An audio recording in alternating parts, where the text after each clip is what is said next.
Today is edition of Back Roads of Illinois. We were bringing you lasted for farming sources and information sponsored by AgriGold. This is the Markets Club podcast. We were talking to Kent Beadle from Paradigm Futures about the commodities markets, especially in the grains markets for right now. What is going on with the corn markets? Then we were talking about the fertilizer markets for today's podcast with Mike Castle of StoneX. Here is Kent Beadle from Paradigm Futures. We were talking to Kent Beadle from Paradigm Futures about the commodities markets, especially in the grains markets for right now. What is going on with the corn markets? Well, right now, corn has been in a decided uptrend. Uh, Yesterday, we saw grains actually closed at their highest level since um, since this past May in the March contract, and on a nearby continuation chart, we saw that that yesterday's settlement was the highest since September of 2023. This has been driven by very strong demand, and we had another good day of export sales this morning. We continue to see our export program running about 30% ahead of a year ago. Um, we have had previously some fairly strong ethanol demand also. However, it did back off a little bit this week because of a little tighter margins. Uh, and very high priced cattle and hogs are encouraging feed demand. So it's been the demand sector that's allowed us to rally.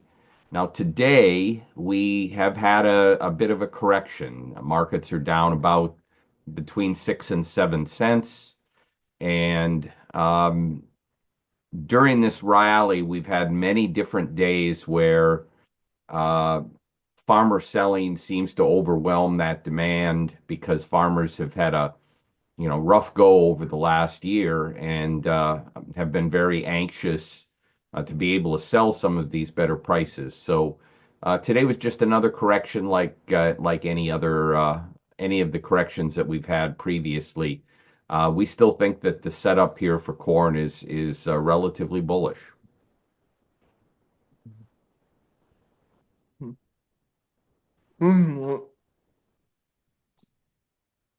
Are we going to see $5 again since the fall of 2020 on corn? I do think we will see $5 again. I not only think we're going to see it on the old crop, and we're relatively close, but I think that we may actually ultimately see new crop futures rise to the $5 level as well. The reason I say that is number one, uh, the South American crop is going to be very late in getting planted. We hear evidence that they're short fertilizer, and uh, and that some growers are not even going to plant a crop because it's just going to get too late because of the wet forecast. We believe that the tighter balance sheet is going to require some risk premium in the U.S. market, and we know that there are some weather forecasters who are already sounding alarms for drought type weather here this upcoming spring and summer in the US. We'll have to see if that develops. But all of this in a backdrop where world stocks to use, stripping out China, is the tightest since 1995-96. And so that's why we think $5 is a level that we're going to be able to achieve. How about the beans markets? are we going $12 as well? Kent. $12 may be difficult, but $12 would be a price that could be achieved if we were to start to have some drought in the United States. Another thing that could help us get to $12 would be a fall in acreage. And right now, current prices in soybeans are about $1.50 a bushel below cost of production. So we do think that we could lose 2 to 3 million acres of soybeans this year. And if you were to combine a 2 to 3 million acre decline with a little bit lower yield due to drought, and the soybeans could then recapture a lot of the losses and get back to that $12 to $13 area.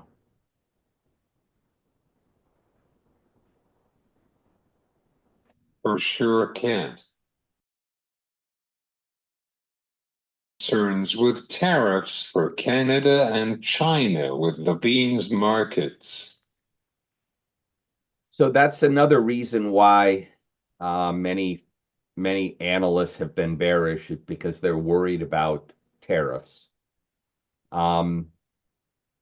I don't actually have worries about tariffs the way many people do. The reason I say that is because the way our soybean market has worked, not because of tariffs, but because of currency spreads and political realities, pretty much all of the soybeans that are grown in Brazil and in Argentina that are excess over local demand end up moving toward China.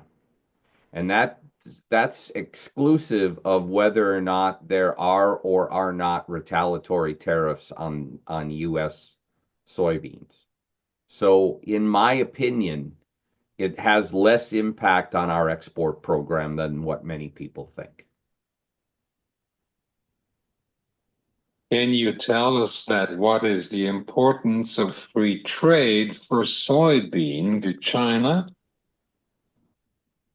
Well, I would love to see free trade, okay? And for the most part, I do tend to believe that our trade is freer than many people think that it is. I believe that the Chinese buy soybeans that are most economical to them. And what that means is that they are strong buyers of U.S. soybeans after U.S. harvest, for the better part of the next 5 months. And then they tend to be strong buyers of the Brazilian crop for about the next 7 months. And because Brazil has more acreage of soybeans, they produce more beans, and therefore they have more beans available for export. But that's it's not an unfree trade situation. I think it's reasonably free. There are some existing tariffs in place, but the marketplace tends to discount those and build them into the current price structures. For their cooking oil and soy sauce.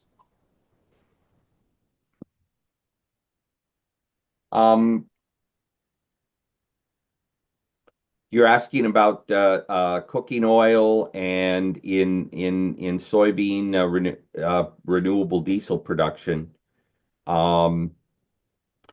This has been a big issue. China has exported a lot of used cooking oil to the United States because of subsidies that have been set in place in order to try and grow the renewable diesel industry.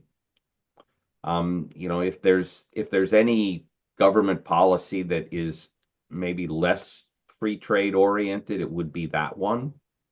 But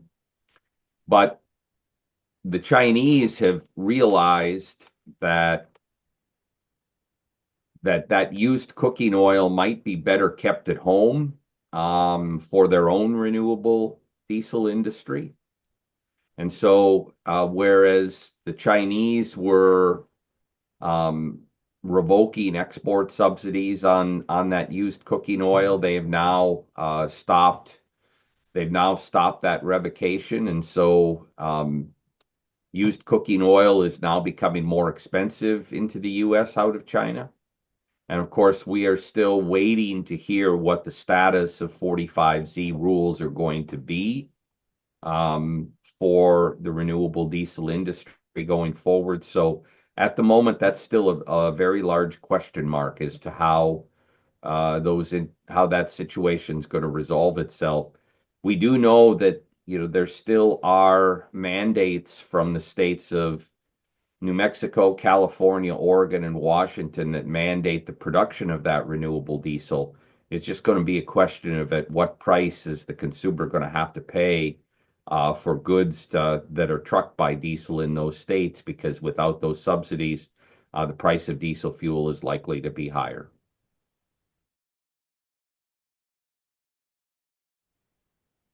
Let's take a look for the livestock markets. Do you have any concerns about these prices in the feeder cattle?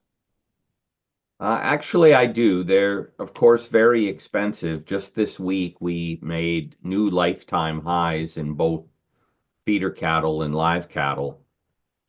Yesterday, we had a major reversal lower. It wasn't a technical key reversal, but it was a reversal.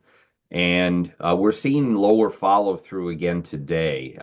Prices were down as much as $3.45 in the live cattle and another $2 in the March and April feeder cattle. The fact that those prices are moving lower is probably speculative liquidation. And I think we may get a little more of that ahead of tomorrow. Tomorrow, we are going to have the annual cattle inventory report. It's going to give us a more detailed look at the numbers of cattle in the U.S. and broken out by different categories. And one of the things that everyone's looking for is the number of heifers that are being retained in order to try and start to grow the herd again. And that's been a problem because, of course, our numbers have been falling. So not surprised that we're getting some profit taking ahead of that major report tomorrow. What is the bids in South Dakota and Minnesota? For cattle, I think I believe that we're in the 300 on a dress basis. We're in the 310, 315 area. Everybody's kind of waiting to see what things are going to trade at this week with the volatility in the board. But we've had new lifetime highs in the cash and new lifetime highs on a dress basis as well.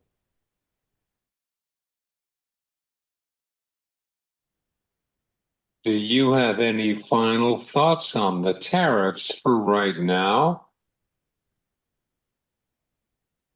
Well, my thought on the tariffs is that no one really knows what President Trump is ultimately going to do. We think that he will establish tariffs, but whether they're blanket tariffs or targeted tariffs is still unknown. What I think is more important, and that what people are paying less attention to, is the response from the other countries and what the retaliatory tariffs will be. And with our stocks to use ratio in corn as low as it is,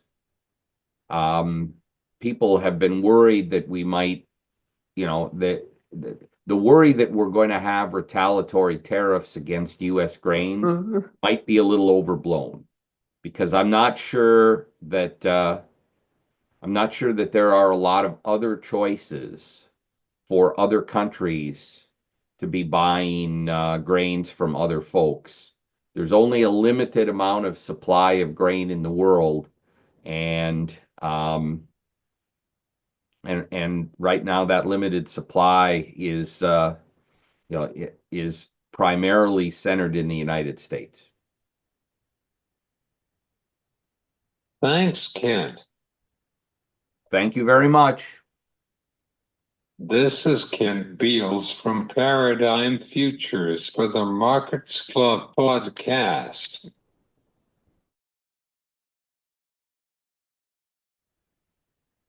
This is your commodities markets for this afternoon on the Markets Club podcast. Corn futures is down to 8 to 6 cents. Soybean futures is down from today at 3 to 5 cents. Chicago wheat is up at 5 to 10 cents on the quarter. Let's take a look for the livestock markets on today. Livestock markets are mixed with the numbers in Chicago. Cattle is down at 3 to 5 cents on the half for this afternoon. Feeder cattle is down at 3 to 6 cents for the quarter.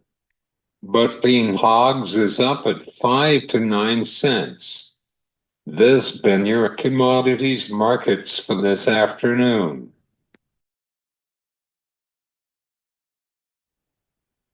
We were talking about the fertilizer markets for today's podcast with Mike Castle of StoneX. Mike, what is the trends for today's fertilizer market? I'd say on the nitrogen side, certainly bullish kind of across the board here. We've definitely been firming up kind of end of Q4, but certainly here to start Q1. The new year certainly brought some strength, both here domestically and globally. Urea's kind of been driving most of the strength. UAN's essentially just following. So even if you are not a urea user, if you're, somewhere in the Eastern Belt and you're really mostly just a liquid guy or an anhydrous guy, you really still have to be paying attention to the urea market because that is kind of, I guess you'd say, the key driver at this point. Just kind of a lot of supply issues around the world that are all kind of coming to a head at one time. Chinese exports have been absent they were gone, pretty much all of 2024. They actually exported way less this past year than they did in 22, and we were initially all freaking out about losing Chinese supply. So that alone certainly has tightened things up. You're missing several million tons just from China being gone. Iran has been offline because of some gas supply issues here recently. I know we don't think about them, but they last year were the world's #3 urea exporter.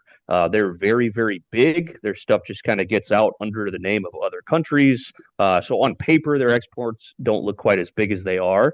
But them being gone is a very big deal in the nitrogen world. That's a lot of not only supply, but very cheap supply. So it has kind of a double impact on the market.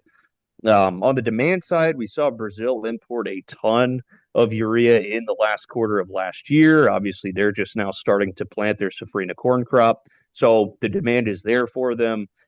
India is really kind of the one, I guess you'd say, the catalyst that has kind of kicked things off here recently.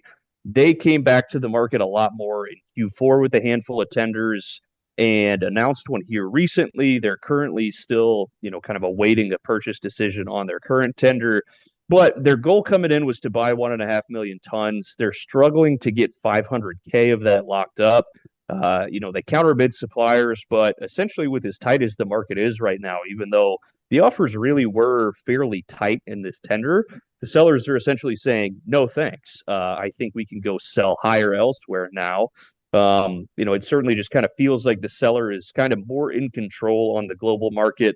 And the worry for us here in the States, I know, an India tender sounds like something far away, but if they do have to retender on this current round, the current ship dates are, for these vessels to load by March 5th. If they do have to retender and this gets pushed out further and you start seeing loadings, full month March or later into March, you're starting to directly compete with India, when you're talking about U.S. buyers, because here in the States, we have data for the first 5 months of our, new fur year. So basically July through Nov.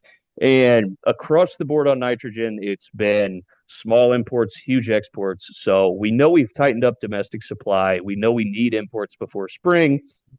And NOLA is already kind of cheap versus the world, which means we need to rally, but global values keep rallying already. So again, now you're talking about having to compete directly with a massive buyer like India.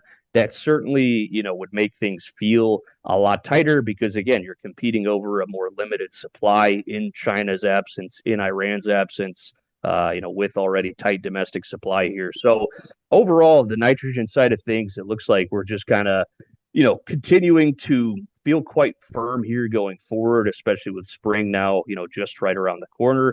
Elsewhere, not as much excitement. Phosphate, it's pretty steady. I mean, in the off season, not really seeing a ton of, movement. We have seen some stuff kind of come down. MAP prices have come down a bit here. The global market isn't quite as, hot as it was there when India was really buying as much as they were, but they do still have more to go. That's what is the importance for our farmers in the Midwest. Oh yeah, exactly. And that's kind of the problem is we talk about these tariffs, these trade wars, all these things, but it's important to realize at the end of the day, this really isn't good for the ag economy. You think about the output side too. When we talk about tariffs and trade wars with Canada and Mexico, obviously we would make inputs more expensive because of this impact on fertilizer, but it would also hurt demand for grain because obviously the big one, Mexico is our number one spot for exporting corn by far. We've seen back-to-back years of record demand down there, and that's a big part of why corn fundamentals here in the States have started to feel better here in the last however many months it's been that we've started to kind of shift and see ending stocks fall back is in large part because of these solid exports.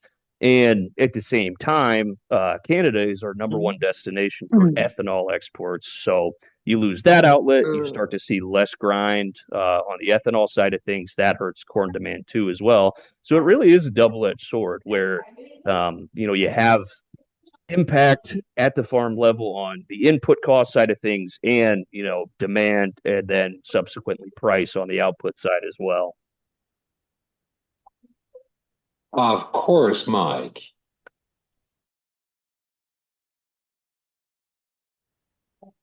What is the importance of free trade with our trade partners with fertilizer?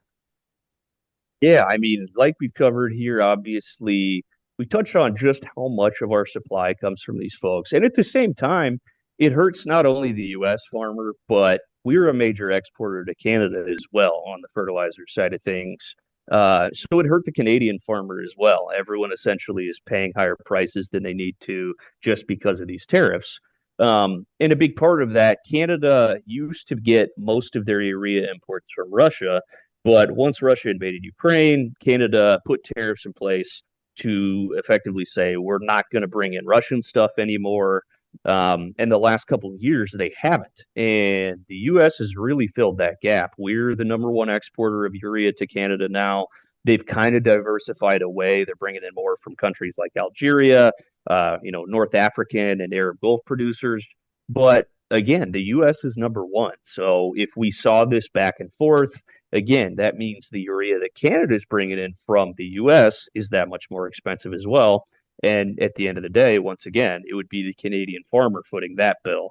So the free trade side of things, especially on these, neighbors that we are extremely interconnected with, right? Like we've built supply chains designed to facilitate trade throughout North America with the US, Mexico, Canada.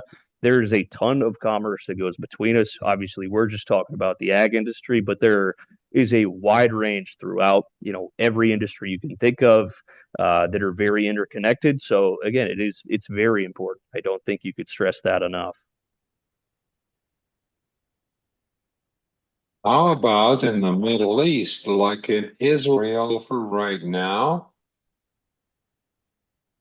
So we have finally seen a cooling of tensions, which is certainly a welcome thing in the fertilizer space. Obviously this is a major source of supply in the fertilizer world. I mentioned them on the phosphate side of things. A lot more of that stuff flowing our direction because we're not bringing it in from Russia and Morocco. But the biggest one is on the nitrogen side, and obviously urea is the number one. Over half of the world's urea exports come from the Middle East and North Africa. So when we had the issues with shipping in the Red Sea, we saw a fertilizer ship get sunk. We saw increases to freight rates. We saw delays to shipping, all kinds of headaches. Thankfully, we've avoided, for the most part, any issues with production going down or shipments not being able to get where they're headed, say for, the one that actually did get sunk. But overall, we have kind of avoided disaster for the most part, and seeing a ceasefire signed between Israel and Hamas is certainly a positive development. Good to see those tensions kind of cool off. It does sound like freight rates in that area have cooled off in turn because, again, the risk of being impacted by the conflict goes down. So it's a very welcome development in the fertilizer world. Hopefully we can, continue to see things improve there, see tensions cool off. But it is kind of funny that one of the biggest fears of this conflict, especially with Iran being dragged in more directly, was seeing, sanctions or even just, the war involvement affecting production. The loss of Iranian supply was certainly a very big fear because of this conflict. And now that we've gotten a ceasefire, we still ended up losing Iranian supply because of production issues. So, you lose one risk for another. But again, certainly a good thing to see tensions cooling off there.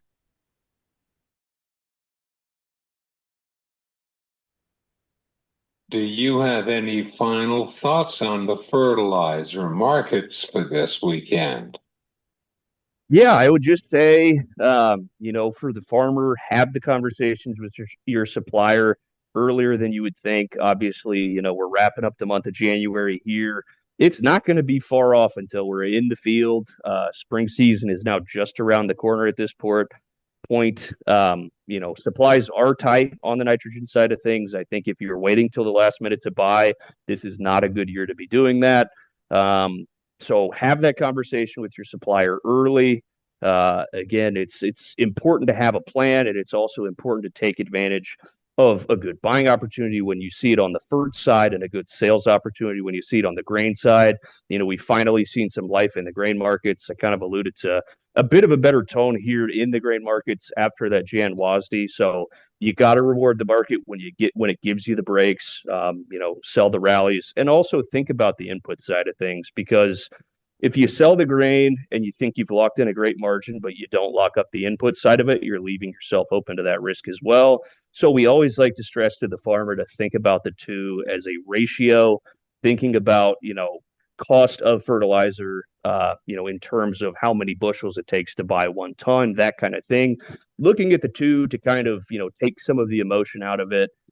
Just look at the relationship of the two, because at the end of the day, that is what impacts their bottom line. Thanks, Mike. Of course. Thank you very much. This is Mike Castle of Stone X on the Markets Club podcast.